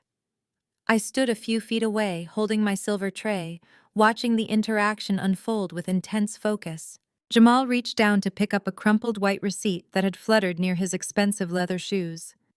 As his long fingers brushed the paper, he froze completely. I saw his dark eyes dart across the printed text. I saw his jaw clench so tightly, a muscle jumped in his cheek. I saw the exact terrifying moment his brilliant analytical mind connected the scattered pieces of a massive catastrophic puzzle. Madison snatched the compact mirror and the lipstick, shoving them aggressively back into her bag. Give me that, Jamal, she snapped, reaching her hand out for the receipt. Jamal did not hand it over immediately. He stared at the piece of paper, his thumb tracing the printed corporate logo at the very top. His expression was completely unreadable, but the air around him seemed to instantly drop 10 degrees. What is this, Madison? He asked, his deep voice stripped of all warmth and emotion. It is just a receipt for the car, she said, her voice pitching slightly higher than normal, revealing her sudden panic. Just give it to me. I watched Jamal's eyes scan the paper again. I knew exactly what he was looking at. The receipt was not a standard personal dealership invoice. It was a corporate charge authorization. Madison had not used a personal bank check or a standard auto loan to buy the $120,000 Porsche. She had used the primary corporate credit line of Apex Distribution. She had charged a luxury sports car directly to the operational budget of a medical supply company. For a federal tax attorney, this was not just a red flag. It was a blazing, deafening siren of severe corporate fraud. Buying a personal luxury vehicle with company funds and masking it as a CFO bonus was a massive violation of federal tax codes. It was blatant embezzlement. It was exactly the kind of financial crime my parents had accused me of committing 2 years ago to cover their own tracks. Jamal slowly handed the receipt back to his wife. His dark eyes lifted from the crumpled paper and locked directly onto my face. I stood perfectly still, holding the catering tray, meeting his intense gaze without flinching. The silence between us stretched across the crowded, loud room, cutting through the noise of the party. In that single defining moment, Jamal realized the absolute truth. He looked at his wife, bragging about her fake wealth. He looked at my parents, boasting about their fake profits to investors. And then he looked at me, the disgraced, exiled sister, quietly serving appetizers in a cheap black dress. He knew. He finally knew that I had not stolen a single dime from Apex Distribution 2 years ago. He knew that I had found the deep rot in the company ledgers and that my parents had framed me to cover up their own massive financial crimes. Jamal stood up slowly, adjusting the cuffs of his charcoal suit. He looked at me one last time, a silent, intense communication passing clearly between us. He had seen through the glittering facade. He knew the entire family empire was built on a crumbling mountain of fraud. And as I watched him turn and walk quietly toward the dining room away from his panicking wife, I knew I had just found the one powerful ally I needed to bring the whole operation crashing down. The clinking of expensive crystal and the low hum of arrogant conversation filled the sprawling dining room. I remained at my post near the swinging kitchen doors, holding the empty silver catering tray against my hip. I watched Jamal take his seat next to Madison. His face was a masterclass in absolute composure. Not a single muscle betrayed the explosive realization he had just experienced in the foyer. He simply unfolded his pristine linen napkin and placed it quietly on his lap. His dark, intelligent eyes occasionally flicked toward William at the head of the table, observing the patriarch of the family with the clinical detachment of a prosecutor building a federal case. The Thanksgiving meal was a grotesque display of gluttony and fake wealth. Caterers rushed back and forth carrying massive silver platters of roasted turkey, truffle, mashed potatoes, and imported wine. I stood in the shadows of the dining room archway, doing exactly what my mother had ordered. I kept my head down. I watched my family gorge themselves on food paid for by fraudulent corporate credit lines. William held court with Brad and his wealthy parents, boasting loudly about imaginary warehouse acquisitions and projected fourth-quarter revenues. Madison sat beside Brad, twisting her massive diamond engagement ring and loudly complaining about the heavy tax burden of being a highly paid corporate executive. Catherine played the perfect high society hostess, smiling sweetly and directing the hired help with sharp flicks of her manicured fingers. Nobody offered me a plate. Nobody asked if I wanted a glass of water. I was entirely invisible to them until I was no longer useful. When the dessert plates were finally cleared and the wealthy guests began moving toward the parlor for after-dinner drinks, Catherine suddenly materialized beside me. Her fake smile vanished the second we were out of eyesight of Brad's parents. She grabbed my upper arm, her fingernails digging painfully into my skin through the thin fabric of my black dress. "Put the tray down," she hissed, her breath smelling sharply of expensive champagne. "Go to your father's private study, right now. Do not speak to anyone on your way there." I gently pulled my arm out of her painful grip. I placed the silver tray on the nearest counter and smoothed down the front of my dress. I did not ask questions. I simply turned and walked down the long, dimly lit corridor that led to the west wing of the estate. William's private study was designed to look like the office of a self-made billionaire. The walls were lined with floor-to-ceiling bookshelves filled with leather-bound volumes he had never bothered to read. A massive Persian rug covered the hardwood floor. At the center of the room sat a massive antique mahogany desk. The air smelled heavily of aged scotch and expensive cigar smoke. I stepped inside the room. William was already sitting behind his desk.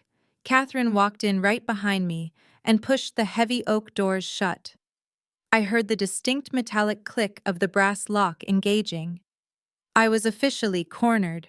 "Sit down," Rachel William ordered, pointing to one of the rigid leather chairs positioned directly across from his desk.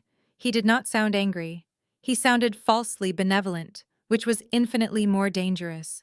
I remained standing. "I prefer to stand," I said, keeping my voice perfectly flat. "What do you want?" William sighed heavily, rubbing his temples as if dealing with a stubborn toddler. He opened a sleek leather folder on his desk and pulled out a stack of crisp legal documents.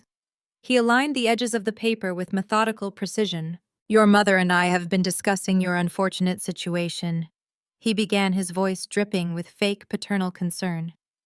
"We know the last 2 years have been incredibly difficult for you. We know you have been struggling to find employment. We know you are barely scraping by in that tiny, miserable condo downtown." I stared at him. The sheer audacity of his words was staggering. I was struggling because they had systematically blacklisted me across the entire city of Chicago. They had intentionally starved me out of the corporate sector. "We want to help you," Catherine chimed in, moving to stand directly behind William's leather chair. She placed her hands on his shoulders, offering me a sickeningly sweet smile. "You are our daughter, after all. We do not want to see you living in poverty." I crossed my arms over my chest. "Cut the performance," I said sharply. "You locked the door. You brought out legal documents. You do not want to help me. You want something from me. Tell me what it is so I can leave." William's fake smile completely vanished. His eyes hardened, turning cold and transactional. He slid the stack of legal papers across the polished mahogany surface toward the edge of the desk. "Apex Distribution is undergoing a brief business expansion. William stated, his tone shifting into his aggressive corporate negotiating voice. We are finalizing a massive acquisition deal next week that will double our operational capacity. However, because the expansion is happening so rapidly, we have a temporary liquidity gap. We need a short-term bridge loan to finalize the paperwork. I looked down at the documents sitting on the edge of the desk. I did not need to pick them up to know exactly what they were. I was a former top-tier supply chain analyst and a highly trained auditor. I could read a standard commercial collateral agreement upside down from 3 feet away. You want my condo? I said, my voice dropping to a low, disbelieving whisper. It is just a temporary collateral assignment, Catherine said, quickly waving her hand as if she were swatting away a fly. We just need to pledge the deed of your downtown property to a private lender to secure the bridge loan. We will release the lien in 6 months once the expansion capital starts flowing. You will not even notice a difference. In exchange, we will give you a generous monthly stipend so you can stop begging for freelance work. I stared at the two of them. For a moment, the absolute absurdity of the situation robbed me of my ability to speak. I had purchased that small, modest one-bedroom condo 5 years ago with my own hard-earned savings. It was the only asset I had managed to protect when my parents launched their campaign to destroy my life. I had survived on ramen noodles and skipped meals just to make sure I never missed a single mortgage payment on that property. And now my parents, who were currently standing in a multi-million-dollar mansion, surrounded by luxury cars and high society guests, were asking me to hand over the only roof I had over my head. A sound bubbled up from my throat. I tried to suppress it, but I could not. I threw my head back and laughed. It was a cold, genuine, echoing laugh that bounced off the mahogany walls of the study. I laughed until my chest ached. I looked at the two multimillionaires sitting across from me, begging their unemployed, disgraced daughter for a real estate handout. William slammed his fist down on the desk, making the heavy crystal ashtray rattle. "This is not a joke, Rachel," he roared, his face flushing a deep, angry red. "We are offering you a lifeline. You are offering me an anchor to tie around my neck before you throw me in the river." I shot back, the laughter instantly draining from my voice. "You are sitting in a $10 million estate. Madison is driving a brand new Porsche Panamera. You just fed 50 people imported caviar and truffles, and you are asking the daughter you blacklisted for the deed to a 400-square-foot condo." I stepped closer to the desk, leaning over the stack of legal documents. "You do not have a brief business expansion, Dad," I said, my voice slicing through the heavy air like a razor blade. "You have a catastrophic cash flow crisis. The shell companies are drying up. The lenders have cut you off. You cannot secure a traditional bank loan because any legitimate loan officer would look at your fraudulent balance sheets and instantly call the authorities. You are completely out of money." Catherine's face twisted into a mask of pure, vicious rage. The sweet maternal facade disintegrated entirely. She stepped out from behind the desk, marching right up to my face. "You ungrateful, arrogant little wretch!" Catherine snarled, her voice dropping to a venomous hiss. "You will sign those papers right now. You owe us. We gave you everything. We raised you. We fed you. We paid for your entire existence. I paid for my own college tuition. I fired back, refusing to back down an inch. And I paid for my own condo. You gave me nothing but a target on my back." Catherine's eyes widened with manic fury. She pointed a sharp, trembling finger directly at my chest. "If you do not pick up that pen and sign that collateral agreement right now, I will make your current miserable life look like a vacation," she threatened, her voice shaking with raw malice. "I know exactly who your current landlord is. I will call him tomorrow morning. I will tell him you are a convicted thief. I will tell him you are under federal investigation for embezzlement. I will have you thrown out onto the freezing streets before the end of the week. I will ruin your credit score permanently. I will make sure you starve in the gutters of this city." William stood up from his leather chair, towering over the desk. "You have no leverage here, Rachel," he barked, his fists clenched at his sides. "You are a nobody. You have no job. You have no reputation. You have no power. We are handing you a chance to be useful to this family for the first time in your miserable life. You should be down on your knees thanking us for giving you an opportunity to earn back our grace. Sign the document. I looked at my mother, whose face was contorted with pure hatred. I looked at my father, whose chest was heaving with desperate, angry breaths. They really believed they held all the cards. They really believed they had backed me into a corner I could never escape. I slowly placed my hands flat on the polished mahogany surface of William's desk. I leaned my weight forward, closing the physical distance between us. I did not yell. I did not scream. I looked my father dead in the eyes with absolute terrifying calm. I am not signing anything, I said, my voice dropping to a deadly quiet whisper. And you should be very careful making threats you cannot afford to back up, Dad. William sneered, showing his teeth. I can afford to destroy you 10 times over. Can you? I asked, tilting my head slightly. Because an hour ago, I watched Madison drop a corporate charge receipt on the hardwood floor of your hallway. A receipt for a $120,000 luxury vehicle charged directly to the operational budget of Apex Distribution. William stopped breathing. The angry red flush on his face vanished entirely, replaced by a sickly pale gray. Catherine took a sudden panicked step backward, her high heel stumbling on the edge of the Persian rug. I held my father's terrified gaze, refusing to let him look away.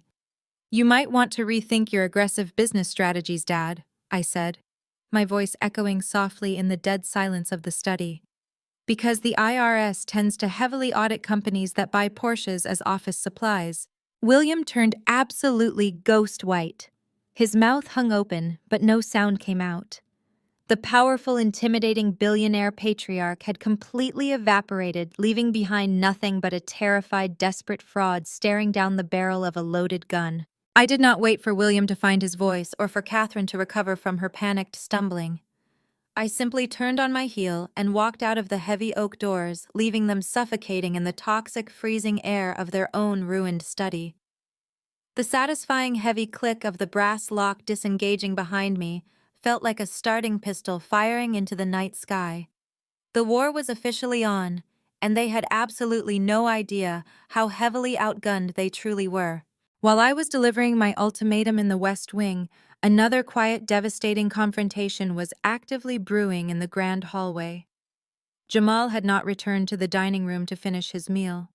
He stood in the shadowed alcove near the lavish coat check, the crumpled white receipt, burning a figurative hole in his tailored suit pocket. Jamal was a man who lived his entire life by strict rules, rigid structures, and absolute adherence to federal statutes. Growing up as a black man in a working-class neighborhood on the South Side, he had learned very early that the margin of error for someone who looked like him was non-existent. He had to be twice as smart, 3 times as careful, and infinitely more disciplined to break into the elite, fiercely competitive circles of corporate tax law. He knew the devastating cost of a single financial mistake. He knew the catastrophic power of an IRS audit. And right now, the small piece of paper resting in his pocket was the equivalent of a federal crime printed in black ink. Madison came strutting down the hallway, her emerald silk dress swishing aggressively around her legs. She was frantically retracing her steps, looking for her lost receipt. Her eyes darted nervously across the polished hardwood floor, her breathing shallow and fast. Jamal stepped out of the dark alcove, his tall frame entirely blocking her path to the grand foyer. Looking for this, Madison, Jamal asked, holding the crumpled paper between his index and middle fingers. Madison gasped, her hand flying to her chest in a theatrical display of relief. "Oh, thank goodness you found it," she said, reaching out quickly to snatch the paper from his grip. "I must have dropped it when my bag hit the table. Give it to me." Jamal did not hand it over. Instead, he pulled his hand back, raising the paper to his eye level. His dark, intelligent eyes locked onto his wife's face with a chilling intensity. "This is a corporate charge authorization, Madison," Jamal said, his deep voice stripped of all its usual warmth.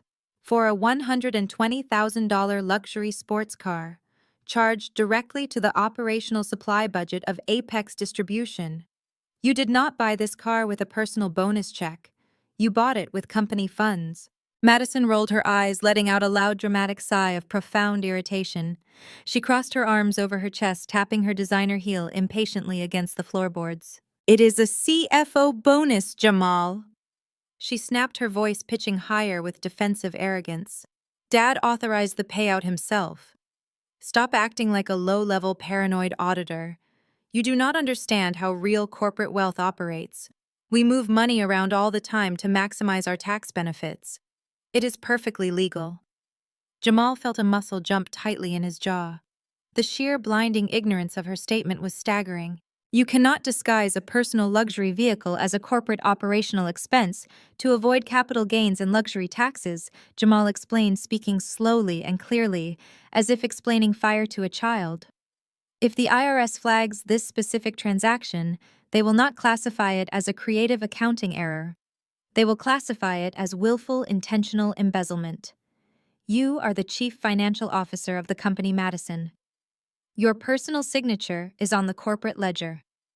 You will be the one facing federal indictment, not your father." "You are being completely ridiculous," Madison hissed, her face flushing an ugly shade of red. "Dad knows what he is doing. He has accountants who handle all the annoying paperwork. Just give me the receipt and go back to the party before you ruin my mood." Before Jamal could respond to her blatant dismissal, heavy, aggressive footsteps echoed down the hallway. William, fresh from the study and seething with violent, uncontainable rage from my earlier threat, stormed over to them. His face was still a dangerous shade of crimson, and his fists were tightly clenched at his sides. He saw Jamal holding the receipt and immediately marched into Jamal's personal space, attempting to use his physical presence to intimidate his son-in-law. "Is there a problem here?" William barked, his voice laced with venomous authority. "Why are you harassing my daughter in the middle of our holiday party?" Jamal did not back down an inch. He stood his ground, looking down at his father-in-law with absolute unwavering calm. "I am asking my wife why she is committing federal tax fraud to finance a sports car," Jamal stated evenly, holding the receipt up for William to see. "This purchase is a direct violation of the corporate tax code. If the authorities audit Apex Distribution, Madison will be held personally liable for misappropriation of corporate funds. I am trying to protect her from going to federal prison." William snatched the receipt from Jamal's hand, crushing it into a tight ball in his fist. He glared at Jamal, his eyes filled with a toxic mixture of classism, racism, and pure unfiltered arrogance. "You listen to me very carefully," William snarled, stepping so close that Jamal could smell the expensive bourbon on his breath. "You are a tax attorney, Jamal. You are a paper pusher. You bill by the hour to clean up the messes of men like me. You sit in a little cubicle and highlight rulebooks because you lack the actual stomach for high-level aggressive business maneuvering." Jamal remained perfectly silent, absorbing the insult with a stoic expression, letting William expose his true putrid character. "In this family, we make real money." Jamal William continued, jabbing a thick finger hard against Jamal's chest. "We build empires. We do not cower in fear over some minor bureaucratic red tape. Do not question my daughter's finances just because your working-class background makes you terrified of taking risks. You married into a completely different league. You get to wear those expensive suits and eat at this table because I allow it. Learn your place in this house, or pack your bags and go back to whichever neighborhood you crawled out of." The racial and class-based microaggressions hit exactly as William intended. It was a blatant, undeniable reminder that William viewed Jamal not as a son-in-law, not as an equal partner to Madison, but as a prop. A respectable, highly educated black man they could parade around to show their progressive social standing while secretly viewing him as entirely beneath them. Jamal slowly turned his head to look at Madison. He waited for his wife to step in. He waited for her to defend their marriage, to reprimand her father for the blatant, disgusting disrespect he had just displayed. He expected the woman he loved to draw a firm boundary and stand by his side. Instead, Madison crossed her arms tighter and offered a smug, self-satisfied smirk. "Dad is right, Jamal Madison," said her voice dripping with extreme condescension. "Stop trying to drag us down to your boring bureaucratic level. You are always so anxious about rules and regulations. It is frankly embarrassing. Go get a drink, mingle with the guests, and relax.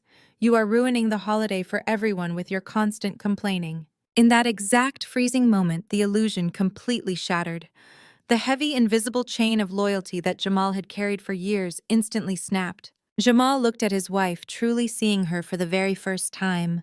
She was not a vibrant, ambitious woman who occasionally made naive mistakes. She was a greedy complicit and fundamentally corrupt fraud. She would happily watch her father disrespect her husband, and she would gladly let Jamal take the fall if her financial crimes ever caught up to her. He was nothing but a legal shield to her, a convenient safety net to deploy when her reckless entitlement caused a disaster. The profound clarity of the betrayal washed over Jamal, leaving behind a cold, mechanical focus. He was a man of the law, and he was currently standing in a house full of arrogant criminals who believed they were utterly invincible. "You are absolutely right," Jamal said, lowering his head and feigning total submission. His voice was smooth, stripping away any hint of his internal rage. "I apologize, William. I overstepped my bounds. It is not my place to question the financial operations of Apex Distribution. I will go get a drink and mingle with the guests. Please excuse me." William grunted in satisfaction, puffing out his chest, thoroughly pleased with his ability to command obedience. Madison smiled, clearly thrilled to have won the argument without having to exert any actual effort. They turned their backs on him and walked toward the dining room, completely dismissing his existence. Jamal walked away, blending perfectly into the background of the lavish party. He did not go to the bar. He did not mingle with Brad's wealthy, pretentious parents. Instead, he moved silently through the crowded corridors, slipping unnoticed into the dark, empty library, located just down the hall from William's private study. He closed the heavy doors silently behind him and locked them. He stood in the pitch-black room surrounded by unread books and antique globes and pulled his encrypted smartphone from his jacket pocket. Jamal was a highly technical attorney. 2 years ago, when William complained about the slow internet speeds in the mansion, Jamal had personally upgraded the commercial-grade routers for the estate. He knew the exact architecture of the home network. More importantly, he knew William's incredibly lazy, predictable administrative passwords. William was a man who believed his wealth made him immune to cyber threats, leaving his private home office desktop completely unsecured on the shared network. Jamal connected his phone to the mansion's primary Wi-Fi. His fingers flew across the digital keyboard with practiced, terrifying speed. He bypassed the basic firewall and accessed the shared network drive hosted on the desktop in the study next door. The screen of his phone illuminated his face in the dark library. A list of internal directories populated on his screen. He scrolled rapidly, his eyes scanning the file names. He bypassed the personal photos and generic legal templates, searching for the core data. He found a heavily nested folder labeled with a vague, unassuming title. He tapped it. Inside the folder were hundreds of meticulously organized spreadsheets, PDF documents, wire transfer receipts, and offshore banking confirmations. They were labeled with dates stretching back nearly a decade. This was the master ledger. This was the unedited, raw financial data of Apex Distribution, completely free of the sanitized lies William handed over to the external auditors. Jamal initiated a massive silent download directly to his secure encrypted cloud server. He watched the loading bar appear on his screen, creeping steadily across the digital interface. The mansion's high-speed internet made the transfer incredibly fast. 10%, 30%, 60%. He watched the data flow, capturing every single piece of evidence regarding the fake shell companies, the embezzled pension funds, and the fraudulent corporate expenses used to buy Madison's luxury vehicles. He was downloading the precise coordinates of their complete financial destruction. 100%. Download complete. Jamal closed the connection, wiped his access history from the router logs, and locked his phone. He slipped the device securely back into his tailored suit pocket. He adjusted his cuffs, smoothed his tie, and unlocked the library doors. He stepped back out into the bright, loud hallway, seamlessly rejoining the Thanksgiving celebration. The obedient, disrespected son-in-law was officially gone. The federal whistleblower had just entered the game, holding the exact weapons needed to burn their entire empire straight to the ground. 1,600 words. I remained completely still near the swinging kitchen doors, holding the empty silver catering tray against my hip. I watched Jamal walk back into the crowded dining room. His face was a masterclass in absolute composure. Not a single muscle betrayed the explosive realization he had just experienced in the grand foyer. He simply adjusted his tailored suit jacket and blended perfectly back into the wealthy crowd of oblivious guests. I knew my parting words to William in the private study had lit an uncontrollable fuse. I was just waiting for the massive explosion to tear through the mansion. It did not take long for the detonation to occur. The heavy oak doors of the west wing flew open with a violent, resounding crash. The sharp sound echoed through the sprawling estate, slicing through the polite, aristocratic chatter and the soft, classical music playing from the hidden surround sound speakers. William marched down the long corridor toward the main dining area. His face was a mask of pure, unadulterated rage. He was not walking like a sophisticated, wealthy host. He was storming like a cornered, wounded animal. Catherine trailed dangerously close behind him, her heavy velvet gown swishing frantically against the hardwood floor as she struggled to keep up with his aggressive, pounding strides. I braced myself, gripping the rigid edges of the silver catering tray so tightly my knuckles turned completely white. I refused to break eye contact as my father approached. William bypassed the elite guests, mingling in the parlor. He ignored Brad and his affluent parents, who were sipping imported brandy by the massive stone fireplace. He made a direct, aggressive beeline for the dining room archway where I stood. He did not care about social decorum anymore. He did not care about keeping up appearances for his investors. The explicit threat of an IRS audit had completely shattered his carefully constructed facade of aristocratic grace. Panic had overridden his common sense. "Everyone look at this ungrateful wretch!" William bellowed, his deep voice booming aggressively across the grand living room. He pointed a thick, trembling finger directly at my face. The entire holiday party ground to a sudden, terrifying halt. The classical music seemed to fade entirely into the background. Dozens of high society guests turned their heads, their expensive crystal glasses suspended mid-air. Madison gasped loudly, clutching Brad's arm tightly, her eyes darting between me and her furious father. Jamal stood near the edge of the crowd, his face remaining an unreadable mask of absolute calm calculation. William stepped so incredibly close to me I could smell the sharp, bitter tang of expensive scotch on his panicked breath. He leaned forward, trying to use his physical size to intimidate me into submission. "We opened our beautiful home to her," William shouted, ensuring every single guest in the mansion could hear his fabricated victimhood. "We fed her. We gave her a place at our holiday table despite everything she has done to destroy this family. And how does she repay our profound generosity? She tries to extort us. She demands money and threatens to ruin our business if we do not pay her off." Shocked whispers erupted immediately across the lavish room. Brad's mother placed a delicate hand over her pearl necklace, looking at me with profound, unfiltered disgust.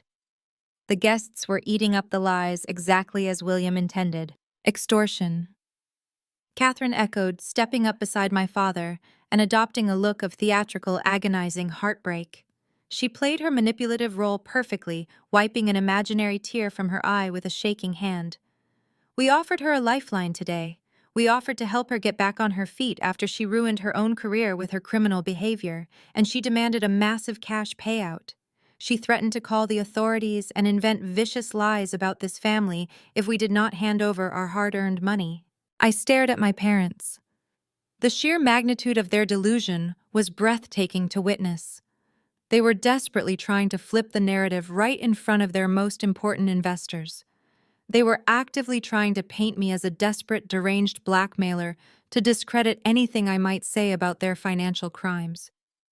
If they convinced their wealthy friends that I was a crazy extortionist, no one would believe me when the absolute truth about the blind trust and the commercial land lease finally came out. They were playing defense by going on the offensive. I did not flinch. I did not drop my gaze. I stood perfectly straight, holding the silver tray like a battle shield. I let the silence stretch for a long, uncomfortable moment, forcing everyone to wait for my response. "I did not ask you for a single dime, Dad." I said, my voice projecting clearly and calmly across the dead silent room. You dragged me into your locked private study and demanded I sign over the deed to my downtown condo. You begged me to hand over my only remaining asset so you could use it as collateral for a high-interest bridge loan. The whispers in the room instantly shifted in tone. The wealthy guests exchanged confused, uneasy glances. A billionaire CEO begging his unemployed, disgraced daughter for her modest condo. It made absolutely no logical sense to anyone with a basic understanding of corporate finance. William's face turned a violent shade of purple. "Shut your mouth," he roared, spittle flying from his lips. "You are a pathological liar. You are a convicted thief. Nobody in this room believes a single word that comes out of your mouth. You are nothing but a jealous failure trying to drag us down." I took a slow, deliberate step forward, completely closing the physical distance between us. I dropped the catering tray onto the nearest mahogany side table. The heavy silver crashed against the solid wood, making several nearby guests jump in alarm.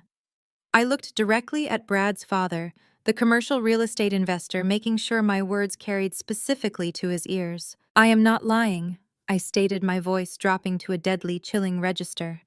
"And you do not have a brief business expansion planned. You are completely out of cash. Apex Distribution is bleeding money from every single operational pore. You are using corporate credit lines to buy luxury sports cars for a chief financial officer who does not even know how to file a basic quarterly tax return. You are dodging commercial lease payments. You are drowning in massive, insurmountable debt.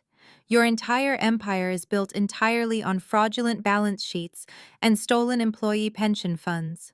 The silence that followed my words was absolute.